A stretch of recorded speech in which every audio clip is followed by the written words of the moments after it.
परमेश्वर कबीर जी ने उदाहरण दिया है, कबीर वशिष्ठ मुनि से त्रिकाली योगी, सोध कर लगन धरे, सीता हरण मरण दशरथ का, बन बन राम फिरे।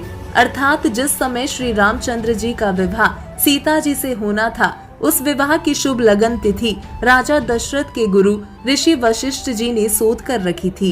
कहा था कि बच्चे सदा सुखी जीवन जिएंगे, लेकिन विवाह के तुरंत बाद कैसी दुर्गति परिवार की तथा दोनों पति पत्नी यानी श्री रामचंद्र जी व सीता जी की हुई। श्री रामचंद्र जी को 14 वर्ष का वनवास मिला। उस दुख में राजा दशरथ चौबारे पर चढ़कर श्री रामचंद्र यानी अपने प्रिय पुत्र को वन में जाते देख रहे थे।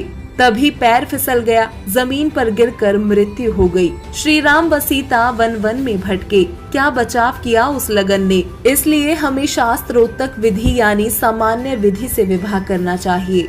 वहीं संत रामपाल जी महाराज विवाह कर्म पर प्रकाश डालते हुए बताते हैं कि मेरे अनुयायी शास्त्रों के अनुसार विवाह करते हैं, जिसमें मेरे भक्त परिवार अपने बेटा बेटी का रिश्ता देखते हैं, दोनों पक्ष सहमत हो जाते हैं। उसके पश्चात दोनों पक्ष निकट के आश्रम में जानकारी देते हैं, विवाह की तिथि पता करते हैं। उनको गुरुजी द्वारा तिथि निर्धारित की जाती है।